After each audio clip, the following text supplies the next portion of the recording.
Hello, and today I'm going to talk about how to clean stainless steel. Yes, they're beautiful, and some people are really intimidated about them, but hey, watch my video, you will be very, very happy. For some reason, not every stainless steel are the same. I don't know. My husband said maybe one is fake and one is real. So let's start with my refrigerator. For some reason, my refrigerator, my stove, and the dishwasher has the same quality of stainless, which I do not know. Are they real or are they not? But they're the same. And my microwave is totally different.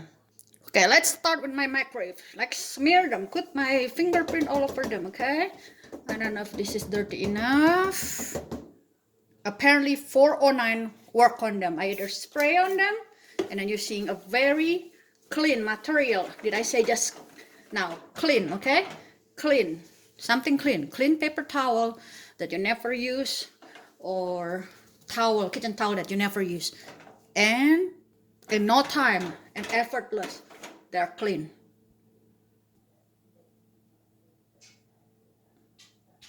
But my GE refrigerator are different. When I use 409, it didn't work.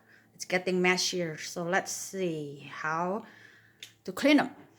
First, let's make a fingerprint. I hate this. Can you see my fingerprint all over it? Get a new kitchen towel, cotton preferable.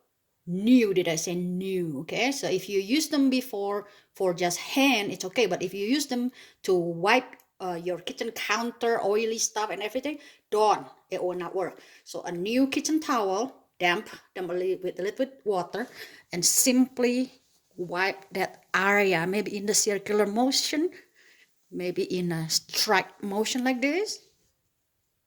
I just add water because earlier it was not enough water. Now I have too much water in them. So be patient. Okay, so you add enough water. There you go, guys. Do you see them? Do you see how clean they are? Effortless. All right. So don't whine too much. Buy stainless steel because they're worth it. They're beautiful, and it's not at all difficult to clean. There you go, guys. Thank you for watching and happy cleaning. Bye bye.